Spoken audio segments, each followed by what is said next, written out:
SCP-6500 Inevitable Part 3. The SCP universe faces extinction in one form or another relatively often, but there are a couple of things that make this instance a little different. For one, normal humans will be practically unaffected, and life will continue on for most as it always has. Secondly, the principal ways that the Foundation has found to stop this event is through the collection of various powerful artifacts, each one of which must be obtained through a ritualistic quest.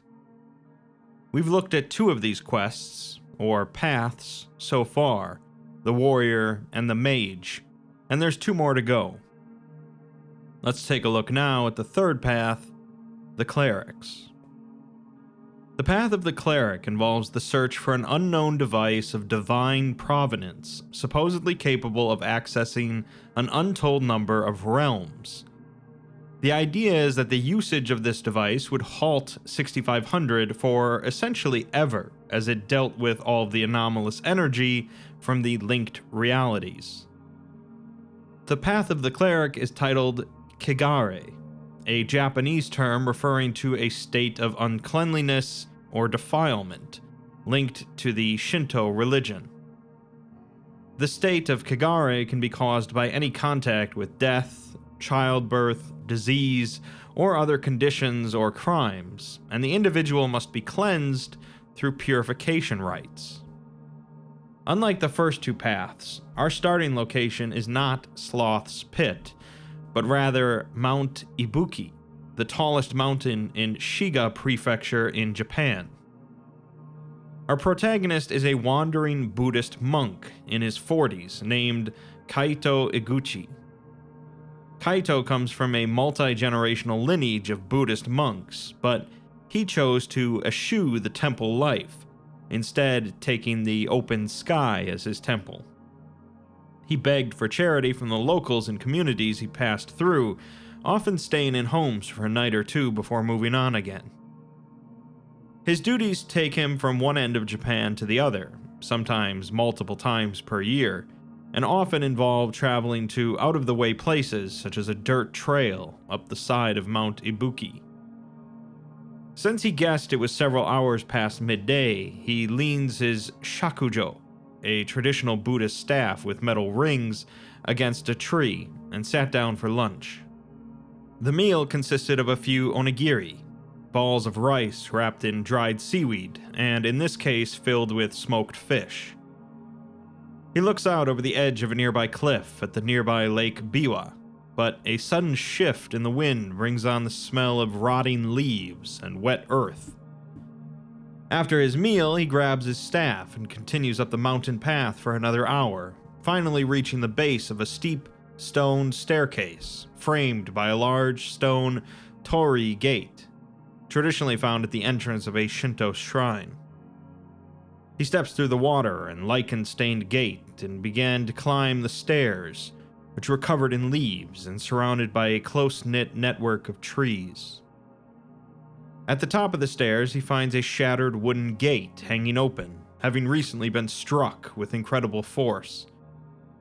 Kaito grips his staff as he steps towards it, but two brilliant orange lights fly past him, causing him to jump back. The two lights, Hitodama spirits, flit between the trees as they retreat from the shrine. They are said to be the souls of the dead that have recently separated from their bodies, with their name literally meaning human soul. Kaito turns back to the gate and begins to chant the Amitabha Sutra, one of the Buddhist scriptures, to help guide the two souls to the Pure Lands. Beyond the gate is a small courtyard paved with stones, surrounded by the remains of a dilapidated traditional wooden fence. 3 abandoned temple buildings lay beyond the courtyard, the remnants of what was once a shrine to the resident kami of Mount Ibuki, one of the Shinto gods. Kaito steps across the courtyard until he stands in front of the shattered sliding door leading into the central temple building. Inside, he finds only leaves, but could hear strange, garbled sounds coming from the direction of the inner courtyard. He proceeds to climb up the withered wooden staircase in the back of the temple, finding a panel on the upper floor that leads to the tiled roof. Standing on the roof of the temple building, Kaito could see a mist hanging over the courtyard that trailed up the mountainside beyond it. He approaches the edge of the roof and looks down, finding two bodies laid out on the pavestones, a young man and a middle-aged woman.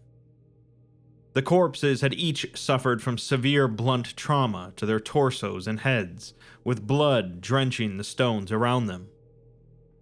Crouching over the bodies was a large figure with wild, knotted hair, horns curling up from its forehead, discolored, inhumanly red skin, and tusks growing from its lips. This was clearly an Oni, a terrible kind of Japanese spirit, and its face was covered in blood from consuming the woman's body. It stood tall enough that its head would have brushed against the ceiling of any country house, with shoulders so wide that it would have little trouble tackling a water buffalo. Suddenly, it dropped the woman's arm it was chewing on and looked up towards the roof, greeting Kaito. It wiped its mouth on its arm and asked Kaito if he could come back in an hour, as it's just trying to enjoy its meal. Since they're old friends, certainly he would grant this small request. Its Japanese was rough, with an underlying growl to each syllable, but Kaito understood well enough. He refused the request, telling the Oni to stand clear from the dead. The Oni responded that it doesn't think it will, and reached for a long iron bar nearby, with a handle made of bone and wrapped in rough-hewn leather, half as long as Kaito. Kaito in turn brought out two paper charms from his belt pouch, attaching one to the tip of his staff and speaking an incantation that caused it to wrap tightly around the shaft. He asks the Oni to stay its hand, as there doesn't need to be a conflict today. He'll see to the dead, and the Oni can go back to its realm. The Oni refuses, calling Kaito an insect, and asking him why he's even here, since this is not a Buddhist temple. Kaito responds that peace for the dead and for all things brings him here, and he brings no weapons, but tools.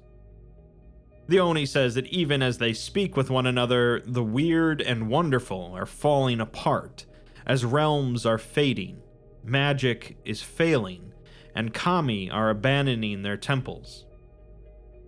Kaito tells it that the kami of this shrine has not abandoned it, and he will not abandon his congregation, referring to the two victims. The Oni remarks that Kaito doesn't smell as if he's from this area, so they are not his congregation, but Kaito says that all the people of Japan are his congregation, calling the Oni a murderer. The Oni is not fazed by the death of two more humans, however, as humans have filled these lands 1,000 times their number since the reign of Nobunaga, scouring the seas dry of life, burning harsh chemicals in the air, and heaping landfills with refuse. Clearly neither are going to back down, so the Oni rushes toward Kaito and swings its club, which he ducks underneath. The Oni begins to tear down the roof underneath Kaito, so he leaps off as the Oni continues to charge at him. After the Oni swings its club again, Kaito dodges and touches the end of his staff against the metal bar, causing a bell to sound across the courtyard and a flash of light to erupt. The iron club rebounded as though it had struck a boulder, and the Oni stepped back in pain, shaking out both of its hands. The Oni says that Kaito has learned some new things since it last saw him, and begins to remind Kaito of its name before being cut off. Kaito says that it doesn't matter what the Oni's name is, as he doesn't care to know about the Oni, and he will not warn it again to leave this realm. The Oni isn't intimidated, however, and leaps into the air, bringing the club smashing down. Kaito dodges the blow once again, striking his staff into the Oni's shin, producing another flash of light and a loud crunching sound. The Oni grunts in pain and drops the club as it clutched its left leg. Kaito walked towards it as it began to reach for the club again, but Kaito loudly pronounced a kotodama, essentially a verbal incantation, causing the courtyard to be filled with a celestial ringing. The club was hit by a force, sending it flying across the courtyard, and a great pained sigh escaped from the Oni's mouth. The Oni says that when magic fails, the realms will empty, and they will all die. All of the yokai and the children of the dark places. Kaito's words will lose their meaning, and those charms will be nothing but paper. It asks him what purpose he will serve then. Instead of responding, Kaito rushes forward and strikes the Oni in the forehead with an open palm, attaching the other charm he had prepared to its flesh. Another bell chimed across the courtyard as the Oni wailed and smoke poured from its mouth. A bright white light proceeds to consume its form, and when it finally dims, there's nothing left but scorch marks on the pavestones. The metal club wavered like heat shimmering on desert sands before also fading away, along with the mist surrounding the shrine. Kaito takes a deep breath, shaking with adrenaline, and he touches the charm wrapped around his staff, causing it to crumble to dust. After catching his breath, he approaches the two victims, wondering what had brought them here. He turned to the desecrated shrine and bowed, whispering a prayer of thanks to the kami whose house it had been. He tells the kami that if he had the time, he would repair the damage to its house, but it appears as if they have company. He turns his head to the corner of the nearby damaged temple building and calls out, saying that they should come out if they want to talk. A young woman wearing combat body armor and carrying an assault rifle steps out. He asks her in Japanese who she is and what does she want. She responds, also in Japanese, that her name is Fumiko Tanaka, and Kaito guesses that she represents the Foundation. He responds in English, telling her that her Japanese is terrible, and asks what she wants. She is quite surprised that he knows of the Foundation, and he says that the jailers don't have a strong presence in Japan, but it's obvious if one pays attention. Due to his usage of the term jailers, she surmises that he's with the Serpent's Hand, but he says that he's merely familiar with them, and they've offered support in the past. Fumiko says that she's been sent here to assess Kaito's effectiveness in helping with a vital mission. Kaito says nothing for a moment, before laughing, saying that he doesn't work for the Foundation, since they would have captured that Oni, studied it, and eventually allowed for its escape to plague more of the people here. Fumiko, despite being American, has heard of the Oni, and tells Kaito that he'd be surprised at the Foundation's capabilities. She tells him that there's a situation they've come across that could use his experience, and he allows her to explain. After she speaks for several minutes, Kaito sighs and says that he will come with her, after attending to the dead. He proceeds to straighten the bodies so that they lay as serenely as they could, reciting another bit of scripture and cleaning the blood from the faces. After finishing, he turns back to Fumiko and tells her to call her helicopter, as they must hurry to Ine, a fishing village in Kyoto Prefecture. The helicopter drops the two of them off at a nearby field near the shore of the Sea of Japan. Fumiko calls in a boat to take them to Ine, a village with many buildings built in a traditional style, with small built-in docks for boats serving as the first floor and the living quarters above.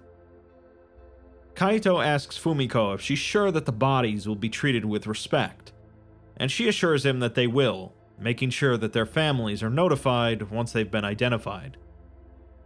The village is unusually quiet, as normally the villagers would be cleaning their late afternoon catches or working on their boats. They parked their boat into an empty space by a dock, and Fumiko explains that the Foundation evacuated the village with a story concerning a possible terrorist plot. Kaito asks her where the military and police one would expect in such a situation are, but she simply smiles and shrugs, as the driver of the boat leaves the two alone in the village. She assures Kaito that they'll have backup if they need it, but he tells her that that will not be necessary. This strikes her as rather overconfident, but he says that he has been defending his people from yokai and oni for all of his adult life, mostly alone, so he would say he's at the just about right level of confidence. As they walk through the streets, Fumiko says that over the last 8 days, 6 people have died suddenly, each from suffocation, with no marks of strangulation or drowning. Kaito asks if the victims were found in their beds, but despite all of the deaths occurring at night, some were found in their homes and others were found on the street, with no witnesses. Kaito responds that it sounds like a Yamachichi, but not quite. A yokai that steals the breath from sleeping people. They usually live in the mountains, however, and when a victim is attacked, they die the next day. They are exceedingly rare as well, and even when one is present in an area, it wouldn't hunt this frequently. Kaito himself has never encountered one, only having read about them in an old book. He notes to himself that when Fumiko asked about the creature, she sounded disinterested, which doesn't make sense, as it presumably was why he was called here. The two head over to the home of the most recent victim, with Kaito removing his sandals at the entryway. When Fumiko doesn't take off her combat boots, she says that no one lives here currently, and it's not exactly expedient to remove them and put them back on. Kaito simply tells her to stay outside then, and steps inside. The floors are polished pine, with a small living room featuring an old TV sitting on a dresser and a modern bathroom. In the kitchen, he could feel where the victim's life had ended, an emanation coming from the corner where the resident had fallen, propped up against the wooden cabinet and the small washing machine. He proceeded to clasp his hands and bow, reciting a prayer. He's startled, however, by a noise at the window, sighting a furry body slide off the windowsill and out of sight. He rushes back outside and slips on his sandals, giving chase around the corner as Fumiko begins to follow him. Whatever it is, though, is quick, and he barely catches another glimpse of it as it slips into an alley and out of sight. Fumiko raises her assault rifle, but Kaito pushes it back down, telling her that it's gone now. He walks to the end of the path between the houses and looks out on a small, well-kept park. LED lights flicker throughout the park, and on the other side is a forest covering a rising hill. He started to step towards the park when he's suddenly struck in the back by something small and terribly dense. His face collides with the asphalt, and his vision goes black for a moment as he tastes blood in his mouth. He eventually manages to turn to look at Fumiko, finding a yokai crouching over her prone body. Kaito struggled to climb to his feet as his vision swam and nausea racked throughout his body. He tried to speak, but only managed a shuddering cough. Suddenly, 3 shots rang out, and the yokai reeled backwards, collapsing to the ground. Fumiko gasped for breath, moaned, and then sat up, as Kaito looked down the alleyway to see several Foundation soldiers approaching with the rifles drawn. Kaito proceeded to check that Fumiko was breathing steadily before forcing her to stay seated with a hand on her shoulder. He then turned to the nearest soldier and swept his legs out from under him with his staff, followed by kicking him in his solar plexus and smashing a second soldier in the jaw. The third soldier raised his rifle and aimed it at Kaito, but Fumiko shouted at him to stand down, help the other 2 up, and retreat. She then turned to Kaito and stopped him from pursuing the soldiers, telling him that they were just protecting her. He brushed her hands away with a surprising strength and turned to the yokai, the Yamachichi. It resembled a toddler-sized possum, slightly anthropomorphized, with shockingly blue eyes. It was shaking, with brownish-red blood pouring from the 3 bullet holes in its torso, and Kaito touched its chest just as its breathing stopped. He tells Fumiko that it was only acting on instinct, with no malice, but Fumiko asks if they were just supposed to let her die. He says that she would have reincarnated, while it will not, since there are no prayers for a yokai, no hells or cycle, just oblivion. She asks him why she feels so strong, and Kaito explains that when a Yamachichi is interrupted from taking someone's breath, it's said that the person will not only not die the next day, but will have increased vigor and extended life. He proceeds to untie his cloth knapsack and lay it across the Yamachichi's body, and she asks what he would have done. He responds that he would have incapacitated it and banished it from the realm, as it was just a poor beast. The sound of slow applause comes from the nearby tree line, and a Tengu emerges, a dangerous bird-like yokai wearing leather armor and carrying a long spear. The Tengu laughs that Kaito is performing funeral rites for a Yamachichi and asks if he wants to recite a prayer. Kaito responds that there would be no point, as its spirit has gone to wherever yokai travel to when they die. The Tengu responds that he watched out for the little thing, and he was good company. Kaito says that the Yamachichi killing 6 people in the last few weeks is uncharacteristic of them, and asks if the Tengu was spurring him on. The Tengu denies it, asking why someone such as him would want the random deaths of fishermen. The Yamachichi was merely famished after so long away from this world, and the Tengu doesn't even know what he was doing in this area. Kaito doesn't believe him, however, saying that their kind are all too fond of mischief, which usually ends in the deaths of innocents. The Tengu laughs at the victims being called innocent, however, saying that humans foul everything they touch, leaving no room for yokai anymore. No stories are told of the yokai's might, and no games can be found in the forests, just endless humans with their televisions and their cars corrupting the land. He says that humans are kagare, defilement. Kaito responds that that doesn't mean they should die, but the Tengu says that if Kaito believes in the wheel, then they'll just be reincarnated, with no harm done. Kaito asks the Tengu to leave their realm in peace, as he doesn't want any more violence. The Tengu shrugs, and says that the girl's soldiers killed his friend, so blood must be necessary to balance the insult. Kaito looked to see Fumiko picking up her assault rifle as he wrapped another charm around his staff. He nodded to her to fall back, but she shakes her head, sighting down the rifle. Unfortunately, the Tengu was rushing down from the sky towards Kaito after performing an inhumanly high leap. He managed to dodge it and block the spear thrust with his staff, the charm letting off a bell chime and a bright flash of light. The spear thrust was shunted to the right towards Fumiko, who barely managed to avoid it.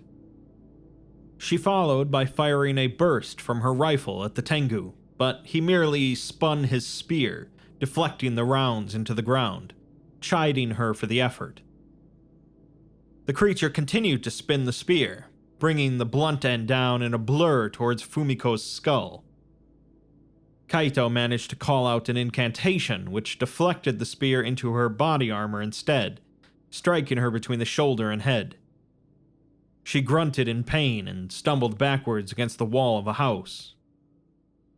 Kaito shouted at the Tengu that it was time for him to leave, and swung his staff, colliding with the creature's beak. There was another flash of light, and the Tengu flew backwards, making a shrill cry of pain. Kaito followed this up with a blow to the Tengu's spear arm, snapping his wrist and causing him to scream in agony. The Tengu cries out that he hopes that Kaito burns in all the hells, as he just wanted to see the world again. Soon there will be nowhere to go home to, and he's sending him to oblivion. Kaito stood over the Tengu with a banishing charm in hand, and asks the yokai what he means. The Tengu says that magic is fading, the realms are withering, and soon there will be no home, so they must come here. Kaito softly tells him that they are not welcome, to which the Tengu responds that Omoguchi was right about you people. Kaito has never heard of such an individual, but the Tengu says that Omoguchi is their patron, who supported them coming here again after so long away. He warned them that people like Kaito would never let the yokai return to Japan. The Tengu tried to strike at Kaito with his good arm, but Kaito easily steps aside and smashes that one as well, demanding the Tengu tell him where this man is located. The Tengu isn't going to betray the only man who understands their needs, however, and tells Kaito to rot and simmer in the filth of his fellow humans. He tells Kaito not to look to the realms when his arts no longer work. Knowing he wasn't going to get any more info from the Tengu, Kaito proceeded to gently place the banishing charm onto the creature's chest, sending him away from this realm and leaving only smoke behind. Afterwards, Kaito removes the charm from his staff, wondering why it seemed less potent now than in years past. He turns to Fumiko and asks her if she's alright, but she doesn't think anything's broken. He then asks her what she knows about this fading of magic that the Tengu mentioned, and after hesitating for a moment, she shakes her head and says that she doesn't know anything. He doesn't believe her, however, telling her that just now, and at the temple, his charms were not as effective as they once were, losing their power after only a few strikes. Fumiko had assumed that the staff itself was anomalous, but he says it's merely steel, and the charms are the things that hurt the yokai and the Kododama. She asks about the spells he speaks out loud, but he says they're not spells. They are gifts from the bodhisattvas and arhats that empower him with certain abilities. Tools instead of spells. He does admit that there are a few legends concerning a monk's staff having powers, including one monk who used his staff to split the earth and reveal a spot for a well to be dug, as a village was suffering terribly from drought. She says it's a neat story, but not terribly helpful in this situation, causing him to laugh. He then asks her about the man the Tengu mentioned, Omoguchi, and since the Tengu used the Sama honorific, he must be someone of importance. She calls it in to get more info, while Kaito stares at the covered body of the Yamachichi, trying to clear his mind as he struggled to accept the responsibility of this death. Finally, she taps him on the shoulder and informs him that there's a man in Kyoto named Kenta Omoguchi. It's not a common last name, and he's the CEO of Transtar Energies, so he's their best bet. Sometime later, Kaito and Fumiko are in an armored SUV driving into Kyoto, and he asks her what exactly they're doing.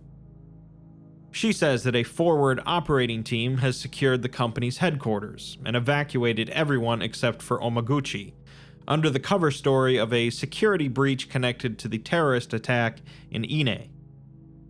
Omoguchi is being delayed by some agents so that the two of them can speak with him.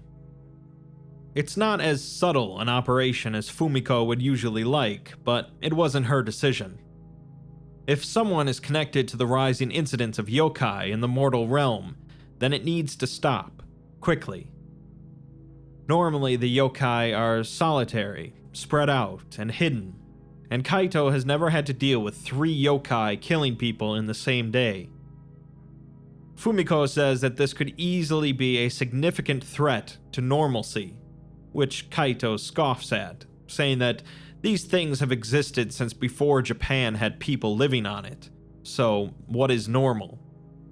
The Foundation is always trying to impose their own limited views on what the natural world consists of. Fumiko shifted in her seat and tells him that she empathizes with his opinions, but too many people are dying now, and others are going to start wondering, likely leading to a panic.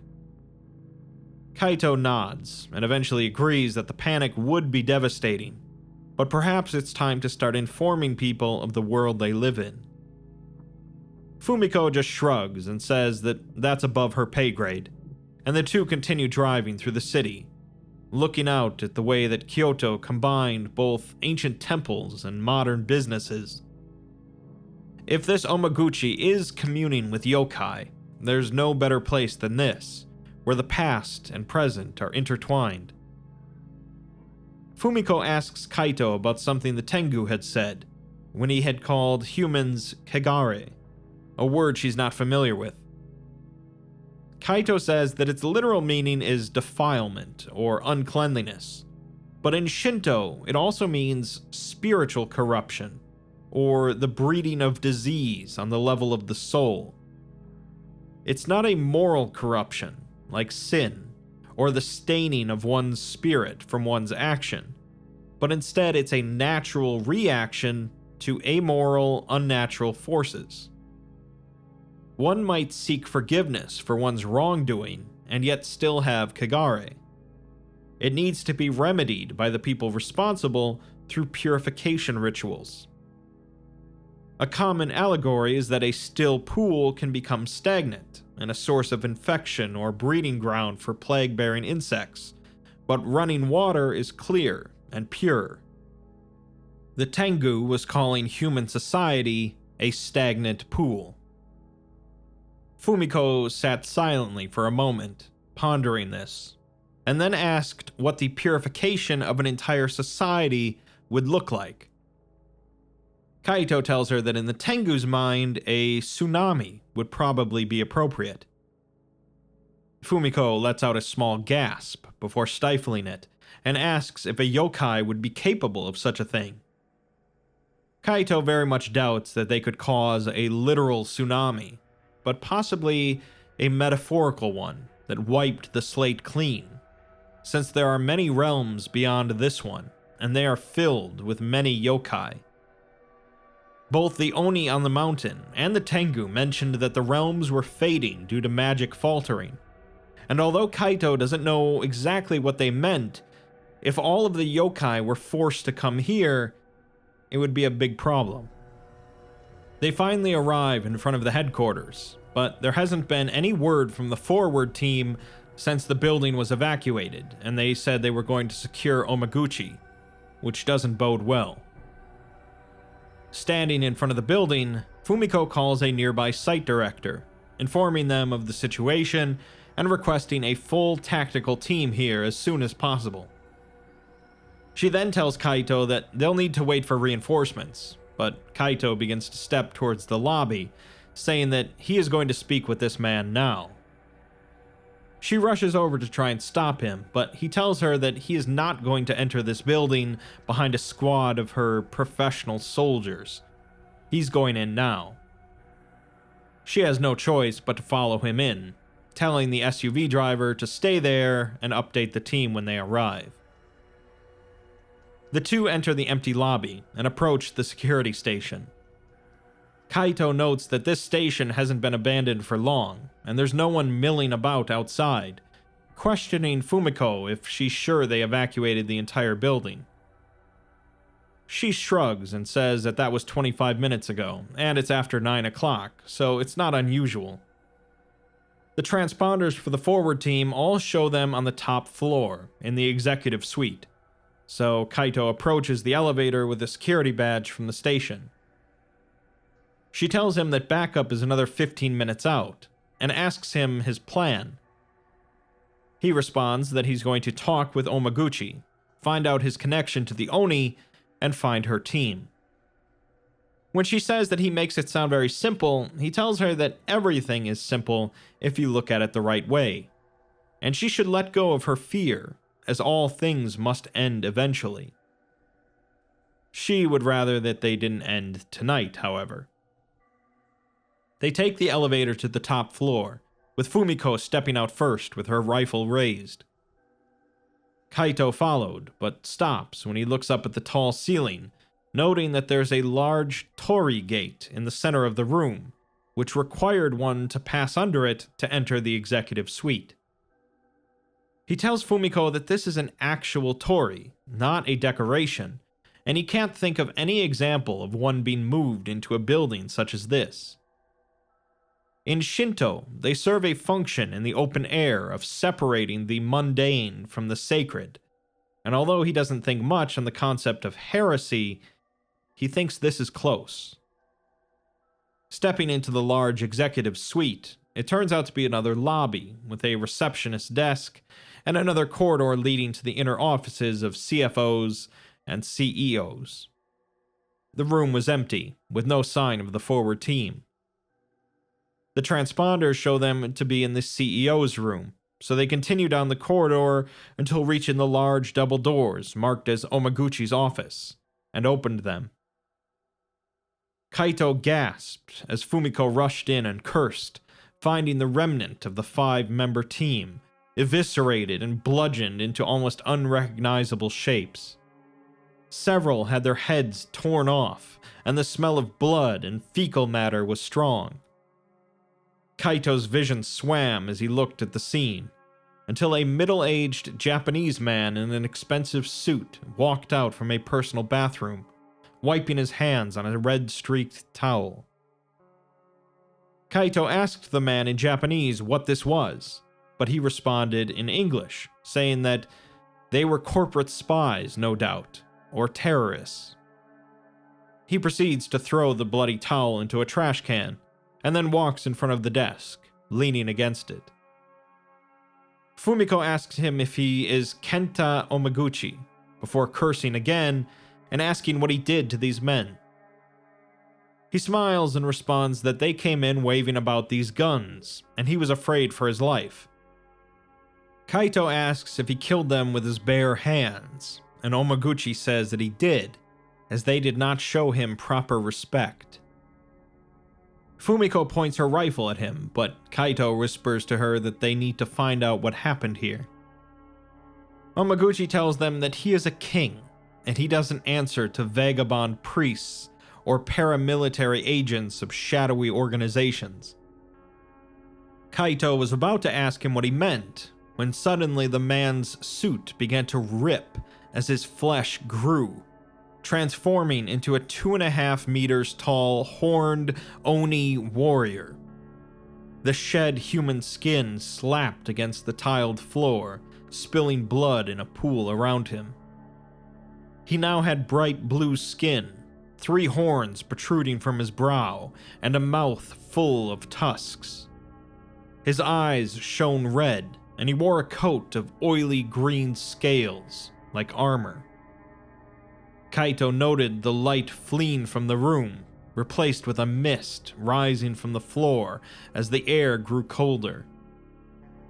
The Oni reached to his left, pulling out a large weapon from the shimmering air, asking Kaito who he is to invade his domain and demand answers. Kaito proceeds to place another charm on his staff, and asks the Oni what his name is.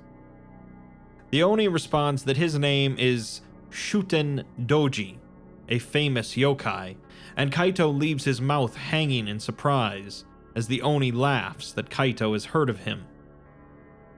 Fumiko is about to ask him another question when the Oni smashed his weapon down in front of her, sending out a shockwave that Kaito deflected with his staff. Shuten Doji cried out that there would be no more questions, and then went on the offensive against Kaito. Kaito uttered an incantation, causing the weapon to smash against the floor and send chips of tile flying into Kaito's body. He retaliated by swinging his staff into the Oni's forearms with a heavy thud. The Oni growled and reached for Kaito, wrapping his large hand around Kaito's outstretched palm. A brilliant flash of light erupted from his clenched fist, splashing blue blood across Kaito's chest and causing Shutendoji to gasp and pull back his maimed hand. 3 fingers had been crushed by the blast, and a cut was rent into the large blue palm. Kaito threw down the spent charm, while Shutendoji dropped his weapon and clutched his hand, shocked and angry that Kaito would dare strike him. Kaito rushes forward and plunges his staff into the broken tile in front of the Oni, resulting in the charm on the staff shining brightly and sending out a cacophony of chiming bells. Shutendoji clutches at his eyes with his good hand and gasps a curse in Japanese. While blinded, Kaito leans in, placing 2 more charms directly onto the Oni's body, both of which erupt with light and form a series of chains that wrap themselves around him. The chains tie Shutendoji to the floor, and he gurgles as one of them wraps around his thick neck. Kaito removes his staff from the floor, causing the used charm to crumble off of it, and he looks down at Fumiko, who was struggling to get back to her feet after the blast had thrown her against a wall. He asks her if she's hurt and pulls her to her feet, but she doesn't think anything was broken, although her head is ringing. Kaito is looking at the small crater she had left in the drywall from her impact, at which point she turned to notice it as well, gasping. It would seem that the myth regarding the Yamachichi had been true, as she was stronger than a normal human now. Shutendoji was continuing to try and flex against the chains, but this only caused them to wrap tighter around him. Kaito stood over him and asked him what he was doing here, since Kaito had heard that he was dead. Shutendoji just dismisses this as a human story. Fumiko asks who he is, and Kaito explains that Shutendoji is the self-proclaimed king of the Oni, who once caused many deaths in this area. Legend has it that his head was severed from his body by a famous samurai, to which Shutendoji says that this was true, but he still lived because his magic is strong. Kaito asks him why he's been masquerading as a human, and he responds that it's simply about power, as he needed resources and influence to guide his fellow yokai back to the waking world. Kaito then asks about the realms fading, but the Oni merely tells him to ask his colleague. Kaito looks at Fumiko, who was shaking her head. Shutendoji continued, saying that she knows, and they all do. They've been trying to round up the yokai for months, as they know why the yokai are here. Magic is fading, and he asks Kaito what would he have them do. Kaito turns and asks Fumiko if he's speaking the truth, that the Foundation has been hunting yokai. She responds that of course they have, because that's what the Foundation does. They contain the anomalous. Shutendoji then says that this begs the question of why they needed Kaito. Fumiko says that he already told him that they couldn't find what was killing the people in Ine, so they needed someone with more expertise. This causes the Oni to break out in laughter again, telling Kaito that they didn't need him, they needed that, as he looks directly at Kaito's staff. Kaito is confused, but Fumiko raises her rifle and points it at Shutendoji, although Kaito quickly grabs it and points it away, demanding that Fumiko tell him what the Oni means. Fumiko turns away, telling Kaito that she doesn't know what he's talking about, but Kaito doesn't believe her. She turns back, angry, about to respond, when she touches her ear and speaks softly enough that Kaito couldn't understand her. She thanks whoever's ever on the other end of the call, and then tells Kaito that they did want his help, but they also want the staff. Kaito doesn't understand why though, as it's just a memento from his family, and they could buy one fairly easily. Fumiko sighs and begins to rub her temples, telling him that they couldn't buy one like that one. His is an anomaly, as they came across some documentation in the archives that implied it was magic with a capital M. It's much more than a staff. It's a key to the realms and dimensions, to endless thaumaturgical energy. It's a lightning rod for the divine, and it's the real reason that Kaito banishes yokai so easily, not his charms or spells. Kaito doesn't believe her, but she asks him if he's ever met another Oni hunter that was as effective as him, or if he just thought he was stronger than everyone else. Kaito can banish a spirit with ease that would take a squadron of soldiers and thaumaturges to take down, pointing at how easily he took down Shutendoji.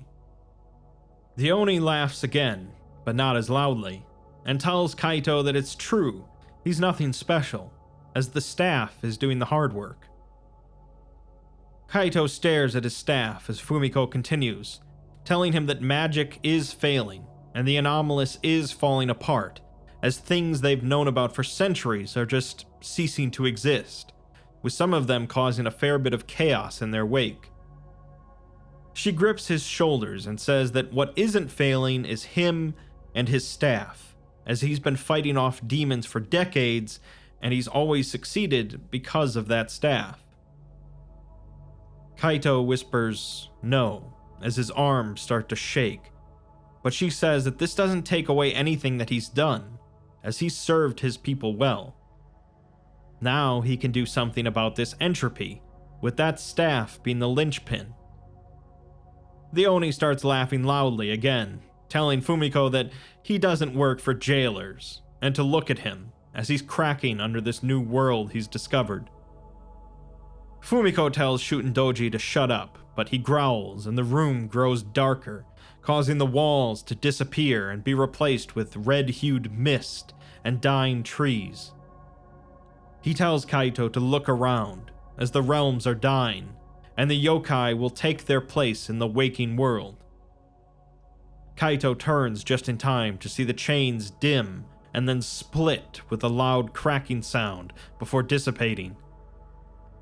Shutendoji backhands Fumiko into the mist and screams at Kaito that he will take his toy, eat his flesh, and his people will cover these islands like a flood. They will take better care of them than any human would, once the humans are all dead. The Oni roars and the mists enshroud them both. Kaito looks back towards the Torii Gate, which now shone a dull red. They were no longer in the mortal realm, as the Torii Gate had been a boundary, not of the sacred, but of the otherworldly.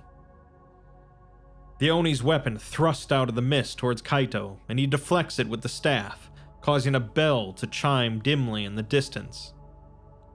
He then leapt up as the weapon swung for his feet, and while in midair he strikes the weapon with the staff, causing it to snap in two. Another bell chimed, louder and clearer this time. Shutendoji roared again, telling Kaito to just die already, but Kaito plunges into the mist while quietly reciting a poem.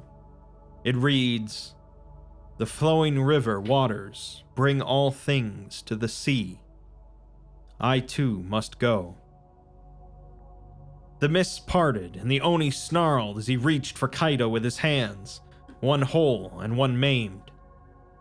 Kaito twisted as he ran, slipping between the two monstrous hands, and struck the wet ground of the Oni realm with the staff. A bell chimed all around them, and a white light engulfed Shutendoji as blue-white flames swept across the ground and up his legs. The Oni reared back, screaming and frantically batting at the flames, as Kaito swung his staff and struck him directly in the face.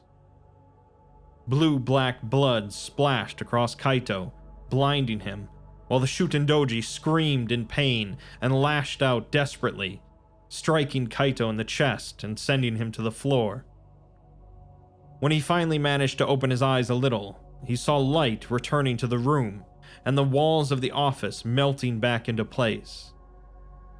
The half-caved-in head of Shutendoji was staring at him, as shuddering breaths came from his throat, and he struggled to speak. Suddenly, the Oni fixated on Kaito's face with his one good eye, and groaned, "I will not fade. His chest was then racked with violent coughing, causing more of the blue blood to spill from his lips. He managed a weak sigh before falling silent, and the light dimmed in his eyes as it grew brighter in the room. Kaito looked away and gripped his staff across his chest, flying flat on his back. He felt a sharp pain stabbing into his side with each breath, and he tasted blood. He struggled to crane his neck to look at the staff, and thought to himself that the staff could have told him about its powers before now, as he could have used the help. Someone rushed over to him, and he barely recognized it as Fumiko as he slipped into unconsciousness.